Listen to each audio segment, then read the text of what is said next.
aywa sunu invité yegsi na Abdou Mbow porte-parole adjoint bu parti bi di APR ñu ngi lay nuyu Abdou Mbow. waaw maa ngi lay fay yaa may tooñ léegi di ma wax ne ma ñu ngi discuter ma parce que Chérif daf ma tooñ parce que daf ma wax ne ma 8h la ñuy commencé. ma toog fi 8h ba 8h45. Chérif embouteillage yi la doon xalaat. waaw léegi wax ma ne ma 8h man je vais m'aménager. su ma ne woon 8h45 léeg-léeg ñu am invité bi ñëw. avec 15 à 10 minutes de retard. beneen invité la mais man mosuma invité ma tardé. ok voilà bon kon daf maa tooñ nag. moo tax tooñ aywa ñu dem ci discussion bi Abdou Mbow pardon muy porte-parole adjoint bu APR vice-président de l'Assemblée nationale Chérif. waaw ñu tàmbali rek parce que tension bi bari na honorable gis nañ ne déjà géopolitique bi ak quelques mois des élections législatives jur fii nag coow yu ci bëri dégg nga sax opposition bi démb mu yeewi askan wi gëm sa bopp ñu ci bëri quand même processus bi ñu ngi ko commencé di décrier rawatina li jëm ci parrainage bi mais laata loolu dégg nga leen benn cas boo xamante ne aussi c'est votre ancien collègue avant ñu koy jëlee ci Assemblée nationale muy Khalifa Sall waaye yeewi neen moom force day bokk ci élection. waaw xam nga ku nekk ak li la intéressé ñoom leen intéressé mooy coow ak wax ju bari ñun li ñu intéressé mooy dem ci Sénégalais yi waxtaan ak ñoom moo tax jamono yi passé président Macky Sall def na ay ak coalition bi ay émissaires yoo xam ne ci 45 départements yi ñi ngi ci dem toujours pour jëm ci élection législative yi d'abord jaajëfal li nga xam ne mooy Sénégalais yi waxaat ak responsables yi ak militants yi xool fa nga xam ne ay jafe-jafe amoon na fa parce que gis nañ ne jafe-jafe yi bëri na surtout par rapport ak des listes yu amoon ay dissidence dans pas mal de départements pour dem waxtaan ak ñoom man loolu moom ma yóbbu woon Bignona ñu dem waxtaan ak li nga xamante ne ni mooy responsable yi pour que ñu préparer li nga xam ne mooy élection législative parce que ñun réew mi ñu yor du ñu xam ne Sénégal réew bu am solo la boo xam ne dañ ko war a yëggee caaxaan wax ju ñaaw saaga ak loolu defaru ko te jàpp naa ne ñoom loolu mooy seen sport favori mooy xuloo saaga wax ju ñaaw jiiñante bu fekkee ne am na ñoo xamante ni dañoo am ay dossiers dans la justice bu ñu ko waxaatee rek ñu génn pour accuser ay ñeneen pour def contre-feu donc ñoom loolu mooy seen sport favori donc je pense que nag nit ku nekk ak li la ñor ñun nag li ñu ñor. mais est-ce que affaire yooyu bu ñu ko leeralul mënut a yee fitna maanaam ñoom dañu jàpp ni Khalifa Sall dafa war a bokk parce que dañ ko éliminé woon pour des raisons politiques. waaw xam nga nag aussi bu fekkee ne yow justice moom su waxee lu la intéressé nga ne baax na su waxee loo xam ne intéressé wu la nga ne baaxul loolu nag je pense que ñoom ñi koy wax ñoom la intéressé ñoom la engagé waaye réew mi li fi am ba des mooy justice moom.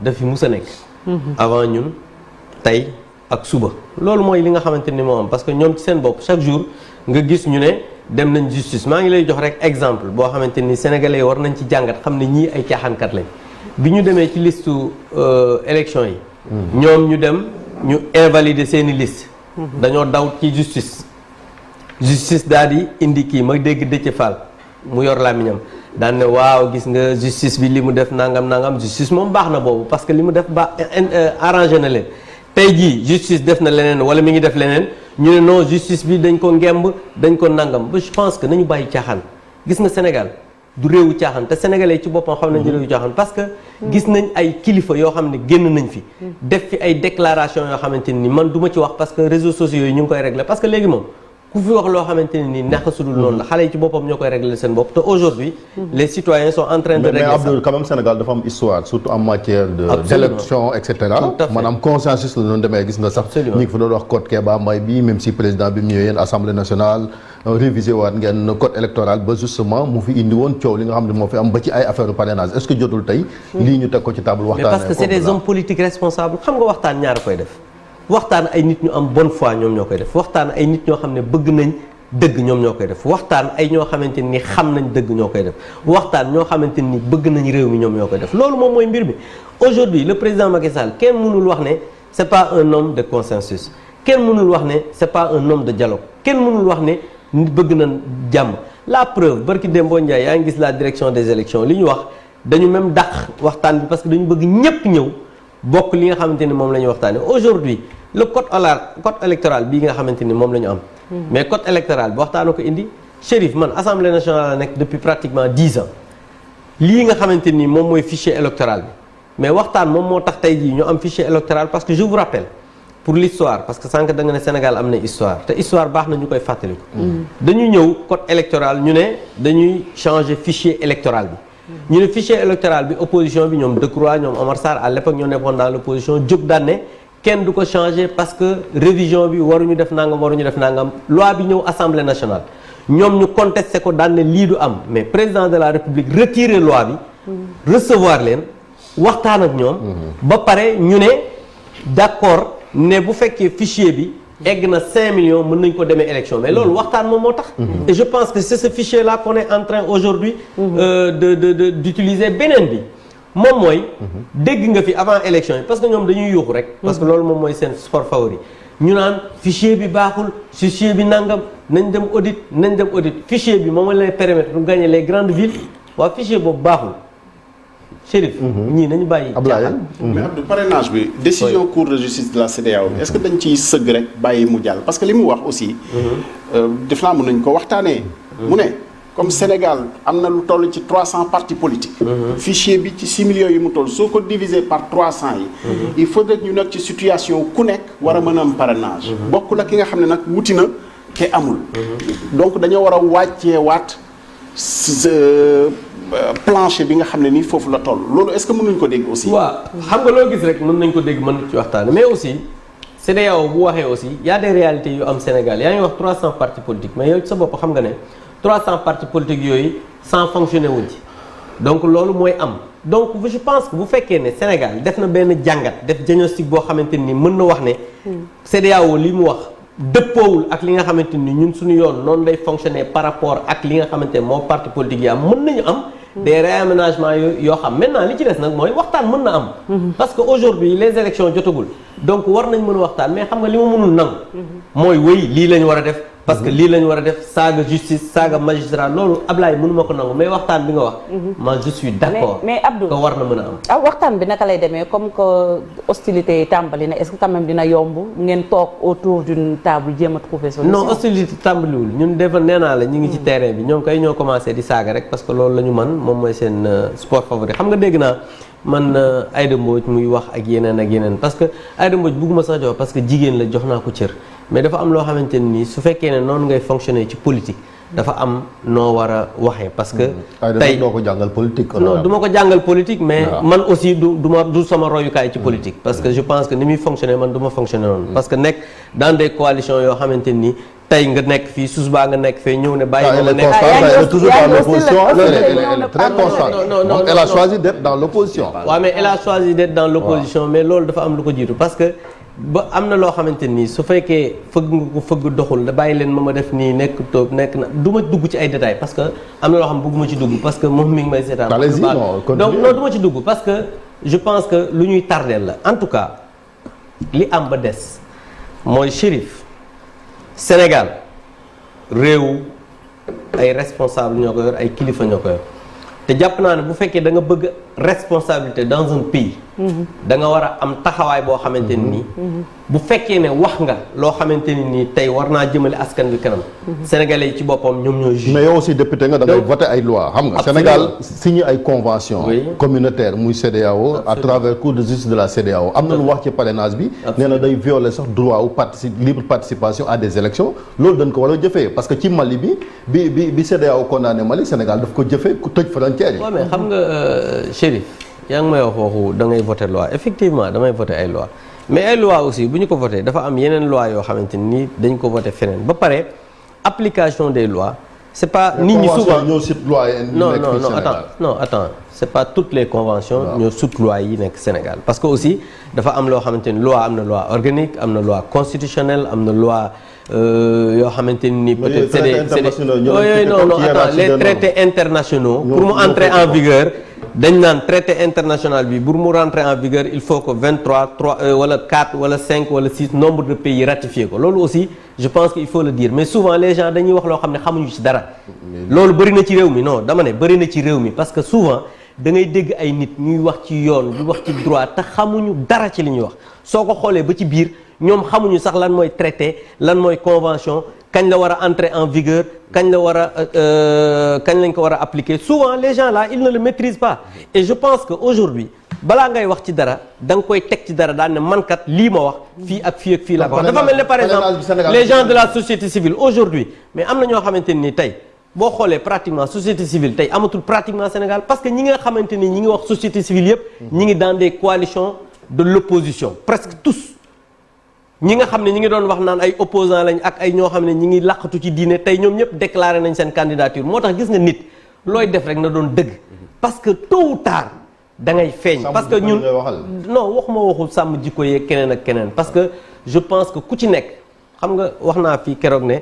sàmm jikko defar jikko ko gën parce que je pense que ñun ñëpp ci Sénégal lañ dëkk am nañ yar am nañ diine am nañ ay tarixa am nañ feneen fa donc fii kenn mënu fi gënu fi am diine kenn ku ci nekk rek am na loo xam ne yaa nga ca maanaam diine chrétien wala diine musulman wala leneen donc je pense que leçon de morale kenn mënuñu ko jox je l'ai dit ici un jour ñu def ay suñu tour ay kii député yi nangam homosexualité moi je pense que nañu bàyyi di saaga nit ñi parce que ñun dañoo am ay ndey am ay baay am ay doom am ay kii te ci réew mi la ñu dëkk kenn gënuñu jikko fii ci réew mi kenn gënuñu juddu te ku ñu wax nag ku ñu joxoñ baaraam dinañ la joxoñ baaraam parce que li ñuy def amuñu dara luñ ciy nëbb. est-ce que loolu moo nekk war a mën a nekk seen taxawaay ku leen joxoñ baaraam ngeen joxoñ ko baaraam il ne faut pas oublier également que vous êtes de la mouvance présidentielle. mais ku la joxoñ dama ne ku la joxoñ baaraam ne la góor jigéen nga joxoñ ko baaraam ne ko bul du ma góor jigéen ba pare du ma tànn góor jigéen gis nga sëñ bi dafa am loo xamante ne nii même si tu es un responsable la responsabilité voudrait que ngay expliquer Sénégalais yi c'est pas parce que dañu la dénk ay responsabilité rek da ngay toog lu ñu la wax rek nga ne waaw non il faut expliquer nekk ñu joxoñ baaraam pour saaga déedéet parce que ñun am nañ yar parce que ñun am nañ diine parce que ñun am nañ taxawaay boo xam ne moom la ñu war a taxaw gis nga réew mi dañu war a respecter doomu aadama yi dañu war a respecter nit ñi man damay politique les gens ñu ci bëri xam nañ ne damay défendre mes positions mais kenn mësuma dégg ma saaga doomu aadama kenn mësuma dégg ma wax ñu ñaaw et pourtant les gens ne sont pas plus violents que moi ëpp ñu jàng ëpp ñu engagement te ëpp ñu gëm-gëm mais le problème moom mooy yar yi moo wute. alors honorable ginnaaw ma la nuyoo di la laaj rek est-ce que li ngeen jëlee ci expérience élection locale yi mënoo leen ko woon continuer parce que élection locale en termes d'organisation quand même l'État en tout cas ba mu nekkee ci à la tête à travers le ministère de l'Intérieur wane na ci ay jéego donc les élections se sont globalement bien passées foofu amul woon parrainage lan moo tax bi itam mënuñu woon demee noonu rek parce qu'il y a eu 3000 et quelques listes hein, mais ba ñu fi nekkee ba léegi élection yëpp day jàll ci yoon incha allah yi ñu jëm. ça répond pas à ma question. mais maa ngi ñëw. waaw maa ngi ñëw xam nga élection yi passé xam nga élection bu nekk ak na muy demee élection locale la. élection présidentielle xam nga amoon na parrainage. oui. et pourtant ça s'est bien passé. mais local moo gën a méttee organisé rek xam nga boo laajee nag da ngay bàyyi ma tontu la. d'accord. élection présidentielle amoon na parrainage. élection locale amul parrainage xam nga élection yi bokkul. ñu ñëw législative élection nationale la mu amaat parrainage mais li ma la mën a assurer mooy les élections vont bien se passer incha allah. et l'État prendra toute sa responsabilité. pas dans ces conditions. mais oui mais déggoo la ma dënn yi gënoon naa jug ci élection locale yi saaga yi élection locale yi la gënoon a kii parce que ñoom loolu rek la ñu mën. mais pourtant les élections se sont bien passées lii du dara. mais est-ce que entre 34 000 et 55 000 voix de parrainage quand même est-ce que tamit bëriwul pour ay élections législatives on frise un petit peu ce qui était demandé lors de la présidentielle. non bëriwul xam nga ñi nga wax ñi ki njëkk a wax nañu boycotté mooy Abdou Mbaye mosoo koo gis mu organiser meeting parce que amul militant donc xam nga boo amul militant aussi amoo kenn ku la faral donc da ngay bañ parrainage donc loolu moom mooy seen sport favori donc c'est ça mais le problème mooy bariwul et incha allah je pense que ça va bien se passer et waxtaan bi comme ni ko Ablaye waxee sànq dinañu ko continuer et j'espère qu'on va arriver à des lendemains parce que élection yi moom il faut ñu dem ci parce que bëgg bëri ba bëri. mais ba ci renoncé ci parrainage wala da ngeen koy maintenir parrainage. non parrainage moom bu fi may wax ak yow c'est maintenu. alors Abdou maa ngi lay nuyu di la ziar. maa ngi lay fay. mon frère. damay ñëw d'abord ci wote yi ñu jëm nii parce que ku gis opposition bi ni mu jógee booloo en ordre de bataille seen bëgg-bëgg mooy am lu ëpp ci ay député ci assemblée nationale yéen i tamit yéen a ngi ci terrain bi comme ni ngeen ko waxee di liggéey gis nañu première mesure bu ngeen jël moo di ni liste parallèle du am yan stratégie ngeen nar a teg fi mu nekk nii ak ban jàngat ngeen am ci élection yi passé pour que li leen daloon bañ leen dalaat ci élection yi. non opposition bi kay li ëpp ma opposition bi kay suñu place lañu bëgg boobu ba léegi ñu ngi koy wut. dañ koo amagul rek loolu moom. mais ñoom ñi ngi tegal seen mooy ñi ngi teg ay stratégie mun ci local yi bu amee ci législative yi ñu imposer leen cohabitation de comme ni ko Malick di laajee. mooy mais li xew ci local yi. Chérif xam nga. bañ a gis moo fi am rek mais xam nga ne local yi ñun ñoo ko gagné. maintenant ils ont gagné les grandes villes non loolu moom mooy la réalité il faut voir les chiffres. taskatu xabaar nga. non surtout exemple bi ma la jox mooy fi nga jógee. non Bignona nga jógee xam nga yaa fa nekkoon superviseur. waaw déglu ma jëlal kaaw région de Ziguinchor. waaw déglu ma région de Ziguinchor. ñaata collectivité territoriale. pourquoi yow nga jël région de Ziguinchor. non je donne waaw non déglu ma lu tax joxe woo région de Fatick wala région de Matam wala région de Saint-Louis wala région de yow fi ñu gagné rek nga bëgg a joxe exemple. non dañuy jël bàyyil waxin kay defal lu baax ci non je donne des exemples. waaw du waxin la joxal beneen exemple. non yaa ne Bignona nga jógee supervisé fa. waaw non dama ne sur une trentaine de collectivités territoriales ñaata ngeen fa gagné. voilà léegi xam nga yow Ziguinchor nga. exemple waaw léegi dama lay jox exemple. joxal feneen fi ñu gagné. bàyyi exemple lu joxe fi ñu xam nga aussi lii moom mooy wax ji. xam nga di joxe affaire xam nga lii mën naa ne sax yow da ngaa jéng peut-être. non c'est ton avis. yow man maa taxaw fii kay doo joxe exemple bu ma favorable. day joxe exemple favorable keneen Bignona nga jógee moo tax ma lay jox. waaw léegi Bignona laa jógee joxel beneen exemple dama ne sur les 550 collectivités ñoo gagné les 400 nangam Chérif waxal loolu. sur les waa déglu ma rek dama ne sur les 500 nangam collectivités ñoo gagné les 400 nangam joxal exemple. boobu Bignona laa jógee dama lay joxe exemple. Bignona bi ngay wax. stratégie bi Maodo Malick wax léegi ne di laaj ñun la stratégie. bi ñu am mooy tey jàpp nañ ne dañoo def jàngat parce que élection boo ci jógee da ngay def une analyse objective. c'est ça bi ñu defee jàngat dañu gis ne. li ëpp ci collectivité yi ñu gagné ay liste parallèle moo tax ñu gagné. première mesure pas de liste parallèle Ablaye gis nga nit. da ngay objectif. bi ma demee Bignona on a trouvé ci 18 collectivités on a eu 16 listes parallèles soo xoolee dans 11 des 18 collectivités soo boolee les listes parallèles yi ñu am ñooy gagné collectivités yooyu. soo demee à Thiès Maodo peut-être li may wax xam na ko man Thiès laa dëkk au niveau de la ville il y a eu 3 listes parallèles yoo xam ne ñaari rek suñu àndoon ñooy gagné les 3 communes ak la ville. mais bu ngeen jëlee non dama lay exemple laa lay jox. donc loolu su amee analyse la quoi. maintenant nag non c'est une analyse. mais lan moo ciy photo président de la république. bi jël investiture lu toll ay élections locales def ko affaire personnelle am bàyyi wut base bi ñu waxtaan comme ni mu leen yónnee yéen ngeen dem dans les collectivités waxtaan ak la base. ak coalition loolu sa xalaat la rek. non c'est une question je vous pose une question dama ne lan moo ci responsabilité. président seen coalition. waaw dégg nga le président de la république mënu ci bañ a am responsabilité parce que moom mooy président coalition. non c'est que moom il assume dans tout ce qu'il fait. Okay. mais le problème mooy bi ñu defee jàngat yi ñun li ñu jàpp mooy dañu war a toog daje waxtaan et il a dit à Tamba que il ne tolérera pas les listes parallèles parce que jàpp nañ ne loolu bokk na ci li nga xamante ni moo tax ñu am échec ci yenn collectivités yi maintenant nag ñun suñu stratégie bi ñuy dawal mooy dajale nit ñi. mais dafa dem waxtaan ak ñoom Paris ne am na liste parallèle yoo xamante ni maa nekk ci ginnaaw. nga Chérif nag neexu la waxtaanal parce que yow da ngay laaj te doo déglu. non dama lay laaj non dama ne le même président c'est que fii dara mënu fi génn parce que foog nga déglu ma. parce que booy wax damay naan pat déglu la boo ma laajee non seulement yow laajoo ma question Maodo moo ma laaj. mais bu kee may tontu Maodo ba pare yow nga bëgg a. interview de dama lay donc je pense que Maodo stratégie bi pour tontu la. waaw Chérif da nga may bàyyi ma tontu Maodo parce que laajoo. donc Maodo li mu wax. voilà déjà parrainage. suñu stratégie avant dernière question. moom mooy dajale nit ñi waxtaan ak ñoom pour éviter li nga xamante ni moom moo ñu.